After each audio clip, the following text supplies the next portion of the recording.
Bonjour à toutes et à tous, on est reparti sur une nouvelle micro-formation dans le réseau Accessible. Donc Accessible, c'est un réseau d'affaires qui permet de réunir des TPE, PME autour de valeurs qui permettent de grandir ensemble. Et cette semaine, donc les réseaux accessibles vont dispenser une micro-formation auprès de leurs membres. Et cette micro-formation concerne un système d'organisation, un système de réalisation des objectifs qui obtient des résultats que moi personnellement je suis en train de tester. J'en suis à mon quatrième cycle de 12 semaines. Donc en fait, cette méthode, elle a été créée par deux hommes, deux Américains qui ont créé cet ouvrage qui s'appelle L'année des 12 semaines, et c'est plus qu'un ouvrage. Et on va citer le- l'un des deux auteurs qui est: le succès n'est pas seulement une destination, c'est la réalisation progressive d'un idéal qui en vaut la peine. Qu'est-ce que ça veut dire? Ça veut dire que au travers de cette méthode, euh, les deux auteurs nous expliquent que c'est comme le bonheur. Le bonheur, c'est pas un but à atteindre, c'est un chemin. Eh bien, l'organisation, la réalisation de nos objectifs, c'est un but à atteindre au quotidien. Or, euh, nous avons besoin de nouvelles méthodes, puisque nous avons actuellement, donc nous sommes début 2026, nous avons un contexte dans lequel nous avons un chaos, euh, quelque chose qui est très complexe, qui est, on va le dire, de l'inflation à une menace de guerre, en passant par des éléments qui sont euh, inquiétants, anxiogènes. Donc, nous avons de nombreuses menaces qui pèsent sur nous, et nos clients ont de nombreuses menaces qui pèsent sur nous. Que vous soyez en B2B ou en B2C, vous l'avez remarqué, les délais de décision s'allongent, les clients attendent plus longtemps pour prendre une décision, ça rechigne, etc. Pourquoi? Parce que tout le monde est inquiet, tout le monde a peur. Et ce qui se traduit en 2025 dans ce que je viens de vous dire, c'est que en 2025, 39% des TPE-PME déclarent un recul de leur chiffre d'affaires.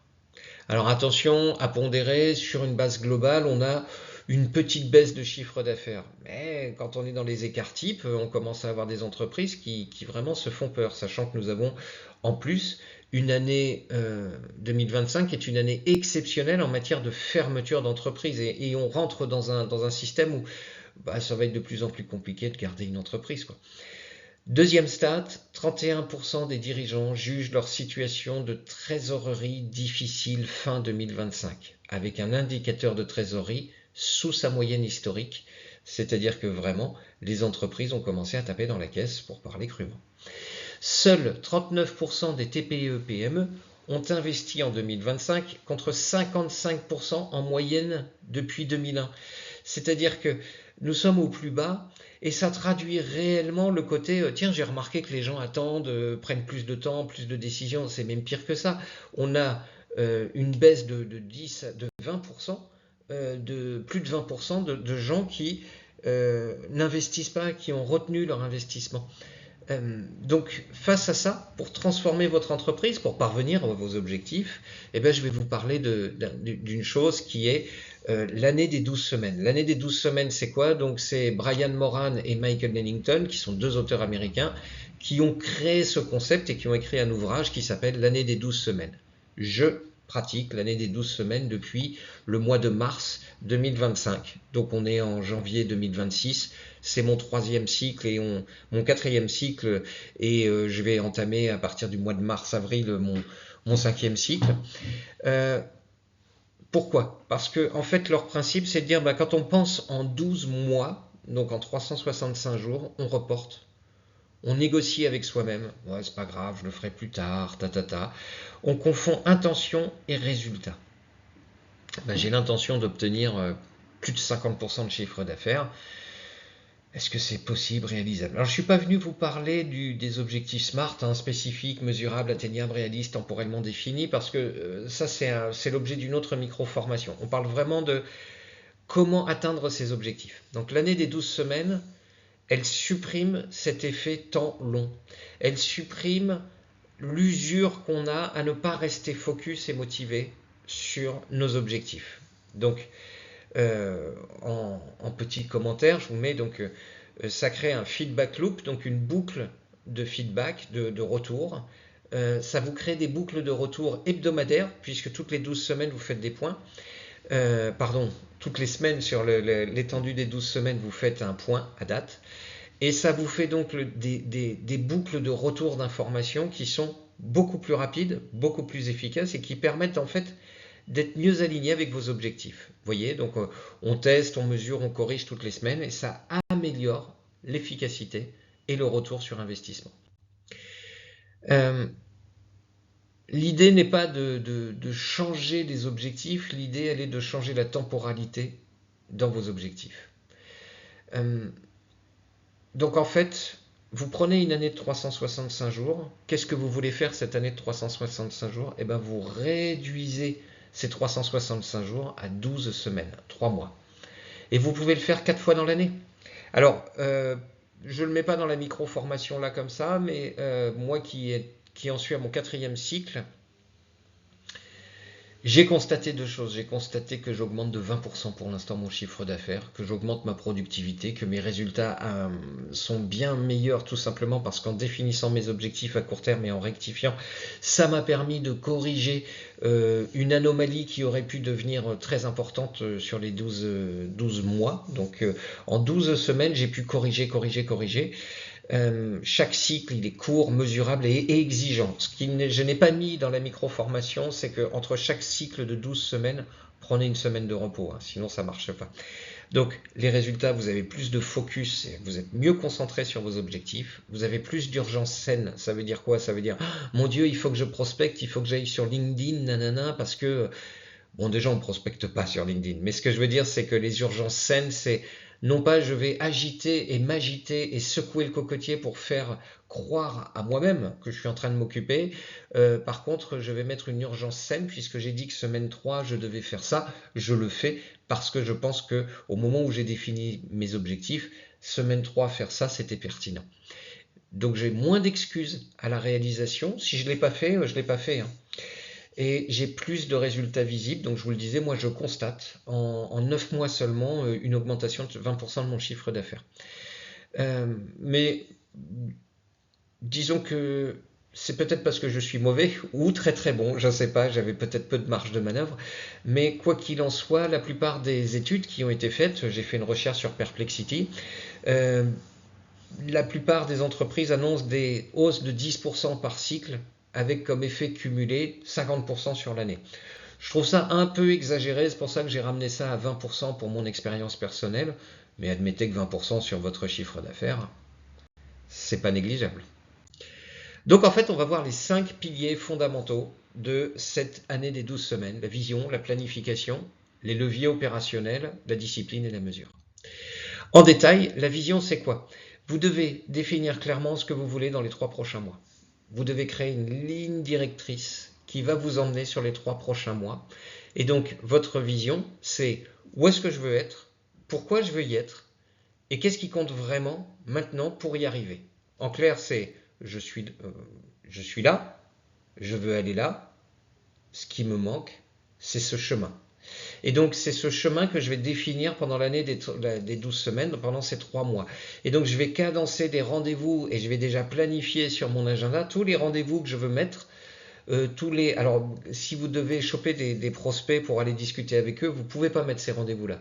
Par contre, vous pouvez déjà mettre un rendez-vous le vendredi. Ce que j'ai fait, moi, depuis 9 mois, c'est que le vendredi à 16h, j'ai mon point. J'ai mon point avec moi-même. Je dis est-ce que j'ai réalisé, est-ce que j'ai pas réalisé, comment je corrige pour réaliser la semaine d'après. C'est une cadence. Et quand on se met en place sur cette cadence, ben on est aligné avec le où, le pourquoi et qu'est-ce qui compte vraiment. Et bien sûr, il ne faut absolument pas définir trop d'objectifs, parce que trop d'objectifs vont être contre-productifs. Donc c'est simple, on va là, je veux ça, ok? Donc qu'est-ce qui est le plus important?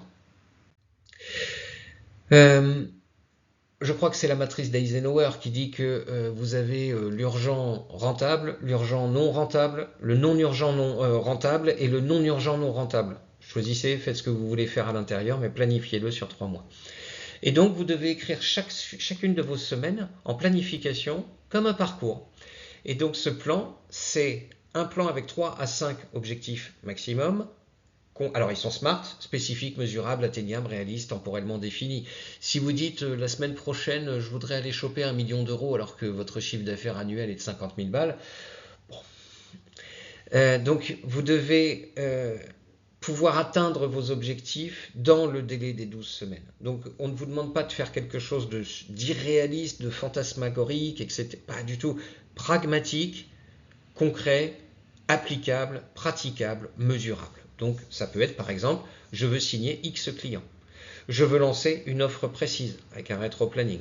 Je veux structurer un process clé. Ça peut être, j'ai 3 mois, moi j'ai une structure avec un magasin, enfin pas moi, j'ai une structure avec un magasin et donc j'ai 2 salariés à l'intérieur, mais le magasin, il faudrait faire des choses à l'intérieur, mais j'ai aussi du B2B, donc je développe des flottes, des contrats, etc. Ok, je choisis le magasin. Pendant 3 mois, je vais me focus sur le magasin. Ça sert à rien de se disperser, de disperser son énergie. C'est vraiment ça, l'année des 12 semaines. Donc si vous avez 10 objectifs, vous n'en avez aucun. Donc le véritable exercice derrière cette planification, c'est de comprendre ce qui est vraiment important pour vous, votre entreprise, votre business, et pas pour votre ego. La troisième chose, c'est l'action. Donc on ne pilote jamais les résultats tout seul. Parce que le pilotage, il a tendance à se dissocier de l'analyse. En fait, c'est quand vous agissez sur pendant votre semaine, vous allez débriefer et à la fin de la semaine, quand vous débriefez, c'est ce qu'on appelle du pilotage. C'est-à-dire, j'analyse ce qui s'est fait et je pilote pour organiser la chose la semaine d'après. Donc, on va piloter par des actions hebdomadaires et des actions qui créent des résultats. Donc chaque objectif est relié à 3 à 6 actions critiques maximum dans la semaine et vous devez les planifier sur l'agenda. Donc en fait, on ne vous demande pas de créer 20 actions pour atteindre l'objectif. Ce n'est pas de démultiplier l'énergie, sinon c'est tout aussi énergivore et tout aussi débile que de le faire sur 12 mois. Non. Pour atteindre ces objectifs, comment je peux composer ça en 3 à 6 actions? Cet objectif me permettra de, etc.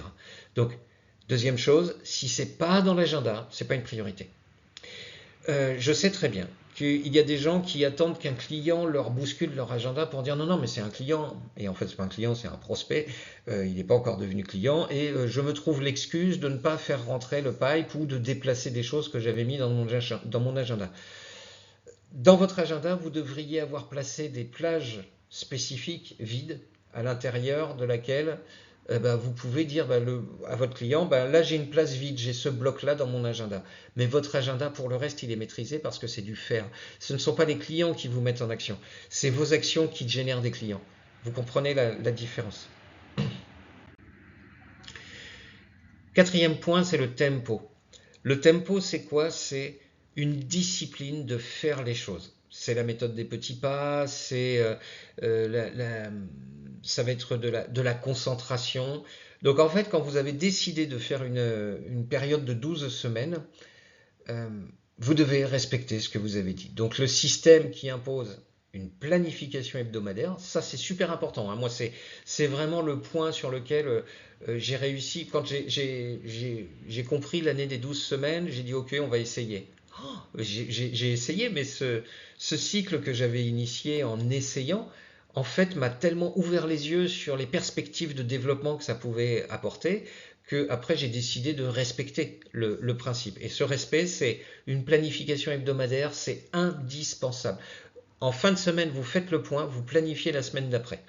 C'est aussi simple que ça. 2 heures consacrées à qu'est-ce que j'ai fait? Est-ce que je l'ai bien fait? Est-ce que j'ai pas des angles morts? Et après, je passe sur une planification de la semaine prochaine qui anticipe ces problématiques. Et bien sûr, je chiffre. Je chiffre non pas je constate mon chiffre d'affaires qui augmente. Non, je chiffre, combien il a fallu que je rencontre de prospects pour atteindre cet objectif, combien il a fallu de temps pour le faire, est-ce que ma planification avait été correcte, est-ce que je l'avais bien envisagé, etc., etc. Donc on ne se demande pas est-ce que j'ai réussi, mais est-ce que j'ai fait ce que j'avais dit que je ferais. Et derrière, j'analyse les résultats. Le focus, il est sur la façon dont vous avez procédé, pas sur votre ego. Vous n'êtes pas là pour juger si ce que vous avez fait était réalisable, atteignable, ce que vous avez fait était vous avez procrastiné la chose et tout. Ça, c'est du jugement. Le focus, il est le chiffrage, il est conservé sur j'avais planifié de faire 5 rendez-vous clients, est-ce que j'ai fait mes 5 rendez-vous clients? Le pourquoi, ça reste de l'argumentation en fait. Et cette argumentation, elle est pour justifier notre ego et se dire non, mais finalement j'ai eu 4 rendez-vous au lieu de 5, c'était bien, j'ai pas atteint l'objectif à 20%. Il ne s'agit pas de se flageller. Il s'agit vraiment de comprendre ce qu'on a fait et de pouvoir savoir si la semaine d'après je peux planifier 4 ou 5 rendez-vous, parce que si je recommence à faire 5 rendez-vous planifiés, 4 rendez-vous réalisés, qu'est-ce que ça veut dire? Ça veut dire que je fantasme mes objectifs. Le 5e point, c'est la mesure et le pilotage, et la mesure ne se fait pas sur ce que vous croyez. Vous ne devez avoir qu'une seule métrique, c'est le taux d'exécution. Qu'est-ce que ça veut dire? On ne note pas les résultats obtenus, on note le taux d'exécution. C'est-à-dire, si vous avez le taux d'exécution, le calcul il est simple, c'est combien d'actions, le pourcentage d'actions prévues versus le pourcent. Donc vous aviez 15 actions prévues, divisé par, enfin vous aviez 15 actions prévues, vous en avez réalisé 13. Vous faites 13 divisé par 15 et vous allez obtenir un pourcentage. Ce pourcentage, si c'est au-delà de 85%, c'est que vous avez une excellente délivrabilité, c'est que vous faites le job. Vous avez dit ce que vous faites ce que vous dites, c'est parfait. 70% c'est correct. En dessous de 60%, pardon, vous êtes en train de vous faire croire que vous travaillez, mais ce n'est pas le cas. Puisque vous définissez des objectifs qui vous semblent importants et vous n'êtes pas foutu de les tenir. C'est ça l'idée. Et c'est pas vous n'êtes pas foutu, vous êtes nul, tout ça. Non, c'est pourquoi tu définis des objectifs qui sont ceux-là alors que tu sais pertinemment que tu ne les atteins pas. Donc ça veut dire qu'il faut corriger ces objectifs et sa délivrabilité. Il faut faire les choses. Donc retenez que si vous ne pouvez pas atteindre un objectif, vous pouvez ne pas atteindre un objectif avec un bon score, mais vous ne réussirez jamais avec un mauvais score si vous réitérez sans arrêt les mauvais scores. Donc en fait, vous devez vous consacrer sur qu'est-ce que j'ai réalisé et pas qu'est-ce que j'ai obtenu. Vous saisissez la nuance. Si vous voulez aller plus loin, vous pouvez m'écrire à contact@pascalpercheron.fr et moi je vous envoie le PDF de cette micro-formation et vous pouvez la donner à votre intelligence artificielle. L'idée c'est quoi? C'est de préparer votre prochain cycle de 12 semaines. Pour créer ce prochain cycle de 12 semaines, vous allez le faire en plusieurs étapes. La première des étapes, c'est de définir votre vision. Quel résultat, et moi je vous indique 3 objectifs, c'est pas la peine d'en mettre plus, quel résultat vous voulez atteindre dans 3 mois? Donc donnez-vous 3 objectifs. Ensuite, vous planifiez, vous écrivez toutes les actions à mener dans votre agenda. Ensuite, vous agissez, vous insérez 3 à 6 actions critiques au sein de votre agenda. Donc dans la planification, c'est en fait c'est l'image du seau, des galets, du sable, de l'eau, et il n'y a qu'une seule manière de le remplir. Ça, c'est la planification, mais l'action, c'est une fois que j'ai planifié, qu'est-ce que je mets dedans? Et puis parfois, au fur et à mesure de votre avancée dans la délivrabilité de vos objectifs, vous allez vous rendre compte que vous allez devoir modifier. C'est pour ça qu'il faut faire un point interne. La cadence, chaque fin de semaine, vous créez une plage horaire répétitive, donc sur 12 semaines, et cette cadence va vous permettre de vous consacrer à une analyse-correction. Analyse-correction, analyse-correction, donc c'est du pilotage. Enfin, la mesure. Chaque action qui a été planifiée doit être analysée et corrigée. Ça, c'est très important, de façon à pouvoir comprendre comment vous fonctionnez et où est-ce que vous allez. Et avec ça, vous pouvez, dès cette semaine, partir sur un cycle de 12 semaines. Il est inutile d'attendre un trimestre calendaire pour pouvoir le faire. Si jamais vous avez des questions, moi, ce que je vous invite à faire, c'est de me contacter au 06 41 71 74 85, si jamais vous voulez discuter de ça. Si vous voulez vous projeter dans l'idée de créer un réseau d'affaires accessible, n'hésitez pas, vous me contactez et vous pouvez, avec moi, développer un réseau d'affaires dont vous devenez le propriétaire. Et je vous explique comment développer tout ça. Je vous remercie pour votre écoute. J'espère que vous allez pouvoir balancer un petit cycle de 12 semaines. N'hésitez pas à placer en commentaire ce que vous allez faire. Et moi, je vous remercie et je vous dis à la prochaine micro-formation.